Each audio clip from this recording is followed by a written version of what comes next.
വയനാട്ടിലെ കടുവാഭീതി ഒഴിയാത്ത വയനാട്ടിൽ സർവകക്ഷി യോഗം ചേരുകയാണ്. വനം വകുപ്പ് മന്ത്രി എ കെ ശശീന്ദ്രൻ്റെ നേതൃത്വത്തിലാണ് ഇപ്പോൾ യോഗം നടക്കുന്നത്. ഏതായാലും ഈ യോഗം തുടങ്ങുന്നതിന് മുമ്പ് തന്നെ BJP യോഗം ബഹിഷ്കരിച്ചു എന്നാണ് മനസ്സിലാകുന്നത്. അനൂപ് വർഗീസാണ് ഈ വാർത്ത വയനാട്ടിൽ നിന്ന് റിപ്പോർട്ട് ചെയ്യുന്നത്. അനൂപ്, സർവകക്ഷി യോഗം പുരോഗമിക്കുന്നു എന്നാണോ നമുക്ക് മനസ്സിലാക്കേണ്ടത്? അതുപോലെ ഇതുമായി ബന്ധപ്പെട്ട് തുടക്കത്തിൽ തന്നെ അപശബ്ദങ്ങളാണ് ഉയരുന്നത്. BJP യോഗം ബഹിഷ്കരിച്ചു എന്ന വാർത്തയും വന്നിരുന്നു. എന്താണ് അവിടെ സാഹചര്യം? ഹലോ അനൂപ്, കേൾക്കാമോ? കേൾക്കാം. അനൂപ്, യോഗം തുടങ്ങിയോ? ഫിറോസ്, ഇപ്പോൾ വയനാട് കളക്ടറേറ്റിൽ യോഗം തുടങ്ങി, സർവകക്ഷി യോഗം തുടങ്ങിയിരിക്കുന്നു. മന്ത്രി അല്പസമയം മുമ്പാണ് എത്തിയത്. സർവകക്ഷി യോഗത്തിൽ BJP പങ്കെടുക്കുന്നില്ല, BJP പ്രതിനിധികൾ പങ്കെടുക്കുന്നില്ല, ബഹിഷ്കരിച്ചിരിക്കുകയാണ്.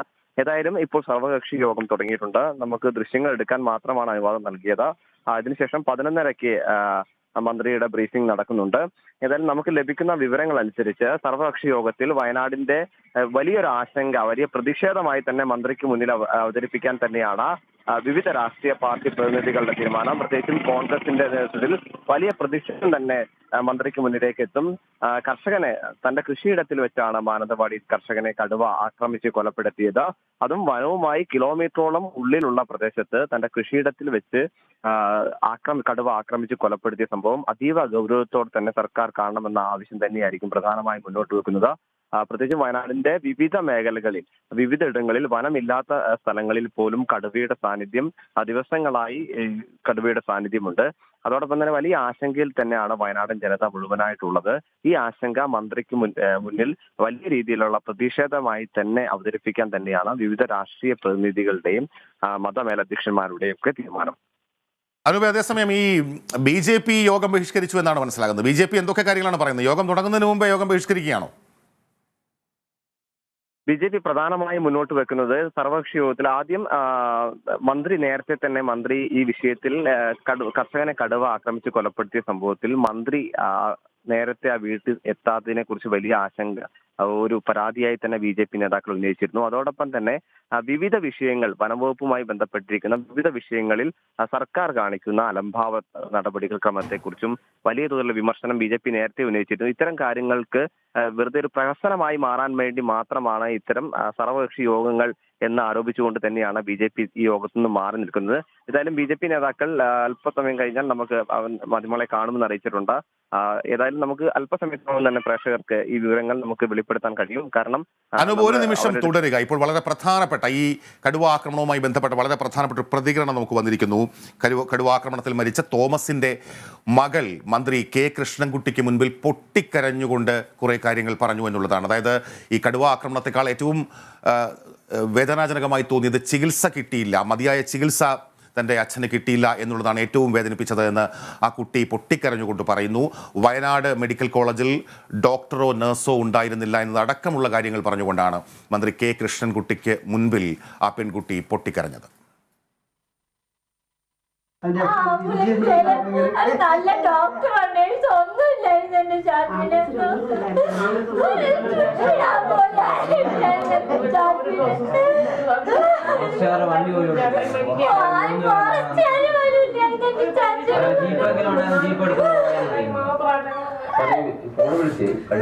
ആശുപത്രിയിൽ ഡോക്ടർ നേഴ്സും ഇല്ലായിരുന്നു.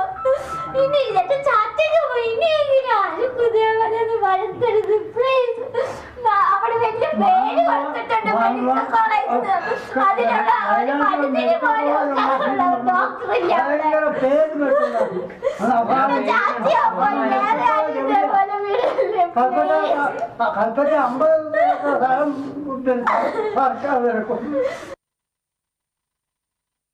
അതെ, തികച്ചും വൈകാരികമായിട്ടാണ് തോമസിൻ്റെ മകൾ പ്രതികരിക്കുന്നത്. തോമസിന് 2 പെൺകുട്ടികളാണ്. ആ 2 പെൺകുട്ടികളും ഭാര്യയുമടങ്ങുന്ന കുടുംബത്തിൻ്റെ അത്താണി എന്ന് പറയാവുന്ന കർഷകനായിരുന്നു തോമസ്. അനൂപ് തുടരുന്നു എന്ന് ഞാൻ കരുതുന്നു. അനൂപ്, ഈ ചികിത്സാ പിഴവുമായി ബന്ധപ്പെട്ടും വലിയ വിവാദങ്ങളുണ്ട്. കാരണം തുടയെല്ലിന് മാത്രമാണ് പരിക്കേറ്റിരുന്നത്, അല്ലെങ്കിൽ തുടയെല്ലിനാണ് ഗുരുതരമായി തോമസിന് പരിക്കേറ്റിരുന്നത്. എന്നിട്ടും വേണ്ടവണ്ണമുള്ള ചികിത്സ നൽകാൻ കഴിഞ്ഞില്ല, നല്ല സൗകര്യമുള്ള ആംബുലൻസ് അനുവദിക്കാൻ കഴിഞ്ഞില്ല. വയനാട് മെഡിക്കൽ കോളേജുമായി ബന്ധപ്പെട്ട് വ്യാപകമായ പരാതി കോൺഗ്രസും BJPയും ഉന്നയിക്കുന്നു. അതിലേക്കൊക്കെ വന്നാൽ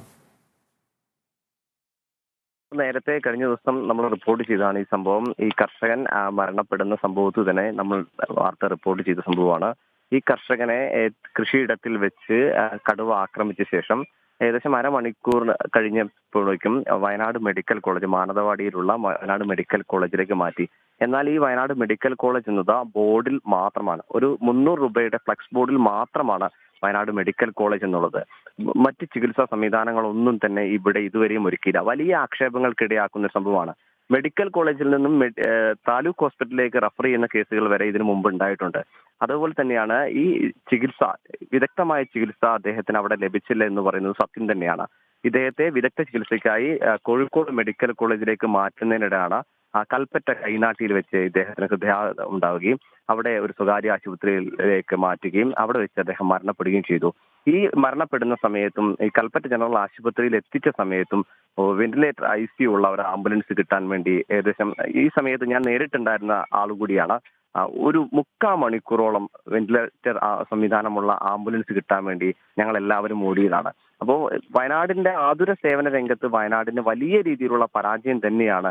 ആ പരാജയം തന്നെയാണ് ആ കുട്ടിയുടെ ആ കണ്ണുനീരായി മന്ത്രിക്ക് മുന്നിലേക്ക് എത്തിയത്. കാരണം വിദഗ്ധ ചികിത്സ ലഭിച്ചിരുന്നെങ്കിൽ ഒരുപക്ഷെ നമുക്ക് ആ കർഷകനെ രക്ഷിക്കാൻ കഴിയുമായിരുന്ന വിശ്വാസം തന്നെയാണ് പല ആളുകളും നമ്മളോടടക്കം നാം പങ്കുവച്ചത്. അതായത് ചികിത്സാ രീതിയിൽ വയനാട് മെഡിക്കൽ കോളേജ് എന്ന ബോർഡ് മാത്രം സ്ഥാപിച്ചിട്ടുള്ള ഒരു മെഡിക്കൽ കോളേജായി വയനാട്ടിൽ ഇപ്പോൾ മെഡിക്കൽ കോളേജ് മാറിയിരിക്കുന്നു എന്നത് പരമമായ സത്യം തന്നെയാണ്. അനൂപ്, ഇപ്പോൾ സർവകക്ഷി യോഗം തുടരുകയാണല്ലോ. ഇപ്പോൾ BJP അടക്കമുള്ള രാഷ്ട്രീയ പാർട്ടികൾ പ്രധാനമായും പറയുന്നത്, ഇതിനു മുമ്പും സർവകക്ഷി യോഗങ്ങൾ നടന്നിട്ടുണ്ട്, മന്ത്രി വിഷയത്തിൽ ഇടപെട്ടിട്ടുണ്ട്. പക്ഷേ ഈ സർവകക്ഷി യോഗങ്ങളൊക്കെ പ്രഹസനമാവുകയായിരുന്നു.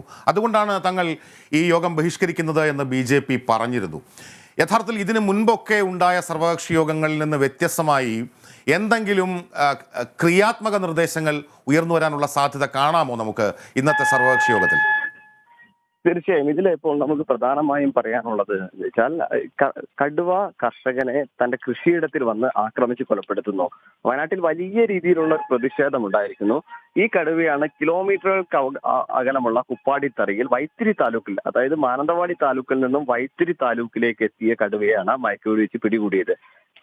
മയക്കുവെടി വെച്ച് കടുവയെ പിടികൂടി ബത്തേരിയിലെ കടുവ പരിപാലന കേന്ദ്രത്തിലേക്ക് മാറ്റുന്നതിനിടയിൽ തന്നെയാണ് മാനന്തവാടി പിലാക്കാവിൽ കടുവയുടെ ആക്രമണത്തിൽ ഒരു പശുക്കിടാവിനെ കടുവ കൊന്നു തിന്നുന്നത്. അപ്പോൾ വയനാട് ജില്ല, പ്രത്യേകിച്ചും വയനാട്ടിൽ കടുവ പേടിയോടുകൂടി തന്നെയാണ് ആളുകൾ ജീവിക്കുന്നത്. വൈകുന്നേരങ്ങളിൽ പുറത്തിറങ്ങാൻ ഭയക്കുന്ന തരത്തിലേക്ക് കടുവയുടെ ആക്രമണം മാറിയിട്ടുണ്ട്. അപ്പം വലിയ രീതിയിലുള്ള പ്രതിഷേധമായി തന്നെ മന്ത്രിക്ക് മുന്നിൽ ഇത് അവതരിപ്പിക്കപ്പെടും. ഇത്തരം സംഭവങ്ങൾ ഇനി ആവർത്തിക്കുകയാണെങ്കിൽ വയനാട് ഇതുവരെ കാണാത്ത വിധത്തിലേക്കുള്ള പ്രതിഷേധ സമരങ്ങൾക്ക് പോകുമെന്ന കാര്യത്തിൽ ഒരു തർക്കവുമില്ല. അത് അതേ രീതിയിൽ തന്നെ അവതരിപ്പിക്കാൻ തന്നെയാണ് മന്ത്രിയുടെ മുന്നിലേക്ക് എത്തുന്നത്. അപ്പൊ അതിനനുസരിച്ചുള്ള നടപടിക്രമങ്ങൾ മന്ത്രി ഇന്ന് വിശദീകരിക്കുമെന്ന പ്രതീക്ഷ തന്നെയാണ് നമ്മൾ നേരത്തെ തന്നെ ഈ സർവകക്ഷി യോഗത്തിലേക്ക് പോകുന്ന ആളുകളുമായി നമ്മളോട് പങ്കുവച്ചിട്ടുള്ളത്. അതെ അനൂപ്, ഈ വന്യജീവികളുടെ ഭീഷണിയിൽ നിന്ന് വയനാടിനെ ഏതു തരത്തിലെ ആശങ്കയിൽ നിന്ന് കരകയറ്റാനാകും എന്നതിനെക്കുറിച്ചുള്ള വ്യക്തമായ നിർദ്ദേശങ്ങളോ പദ്ധതിയുടെ രൂപരേഖയോ ഒക്കെ ചർച്ചയാകുന്ന സർവകക്ഷി യോഗം പുരോഗമിക്കുന്നു. മന്ത്രി AK ശശീന്ദ്രൻ്റെ നേതൃത്വത്തിലാണ് യോഗം പുരോഗമിക്കുന്നത്. അതേസമയം സങ്കടക്കാഴ്ചയായി തോമസിൻ്റെ മകളുടെ പൊട്ടിക്കരച്ചിൽ നാടിൻ്റെ പൊട്ടിക്കരച്ചിലായി മാറുന്നു. തൻ്റെ അച്ഛന് മതിയായ ചികിത്സ കിട്ടാത്തതാണ് തന്നെ ഏറ്റവും കൂടുതൽ വേദനിപ്പിച്ചത് എന്നും വയനാട് മെഡിക്കൽ കോളേജിൽ ഡോക്ടറോ നഴ്സോ ഒന്നും ഉണ്ടായിരുന്നില്ല എന്നും പറഞ്ഞുകൊണ്ട് പൊട്ടിക്കരയുന്നു തോമസിൻ്റെ മകൾ. മന്ത്രി K കൃഷ്ണൻകുട്ടി തോമസിൻ്റെ വീട് സന്ദർശിച്ചപ്പോഴാണ് പെൺകുട്ടി ഇത്തരത്തിൽ പൊട്ടിക്കരഞ്ഞത്.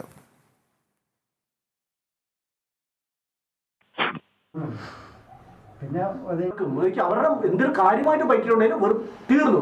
രണ്ടാമത് ബ്ലഡ് ഇഞ്ചക്ഷൻ വെക്കാൻ പറ്റില്ല, പക്ഷെ ചെറുതൊന്നും വെക്കാൻ ഞാൻ അങ്ങനെ അടുക്കാനാകുമ്പോഴത്തേക്ക് പുറകെ വന്നവർ പറഞ്ഞു അടുക്കരുത് കടുകുണ്ടെന്ന് പറഞ്ഞു. ഞാൻ വിളിച്ച് സാലു കടുകുണ്ടോ ആളുണ്ടോ ഇല്ല പോയി